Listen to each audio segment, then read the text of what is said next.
The more you know yourself, the more you can be happy. I'm going to make my daily mini vlog now. By the way, this is Lady Key. Welcome to my mini vlog. Good afternoon! Another cleaning routine na naman tayong pag-uusapan today. Kita niyo naman how I arrange my bed. Very demure, very cutesy, very mindful. Just so our cleaning routine goes around, round. There's no stopping. Mas stop lang yan siguro kapag tatamarin na ako, but I bet not. Kasi sobrang nasasayan ako sa paglilinis ng bahay. Oh, evil eye.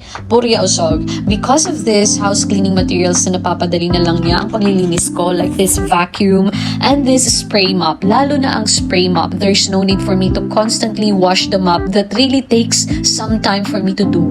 Ngayon, pa-spray-spray na lang ako. Pa-spray na lang yung lola niyo. As I've mentioned in my previous video, we will do a 3-monthly regular cleaning of our fridge. By the way, if you're going to buy a fridge, I suggest yung no-frost multi-air free flow ang bilhin nyo.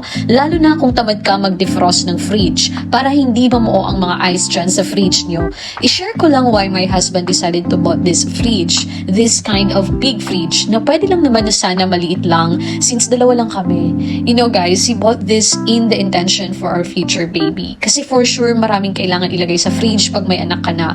Na-touch up naman ang catch doon. Natameme talaga ako doon. Inisip niya talaga in advance. Kala ko talaga it's because mahilig siya magluto and mag-stock ng pagkain. But he was really preparing this fridge for our baby, Nox. Anyway, evil eye, purya-purya usog. Sa paglilinis ng fridge guys, ang usual na ginagawa ko is I use any dishwashing liquid. I prefer lemon or calamansi with antibacterial para masanitize na din ang fridge. After ko sabunan with dishwashing liquid, ang ginagawa ko is pinupunasan ko na siya ng cloth with clean water para matanggal yung bula. And ito, hinuhugasan ko yung mga fridge shelves or fridge shelves organizer para mawala ang mga dumidikit na amoy. What I am most fond of cleaning the fridge is yung ibabalik na ang mga pagkain or drinks sa loob. It's a satisfying feeling, right? Yung makikita mong malinis ang fridge mo and malinis mo din kukunin ang pagkain sa loob. So, happiness is within yourself, and finding what really makes you happy within. So, thank you so much for watching and I hope na abangan nyo ako on my next video. Bye!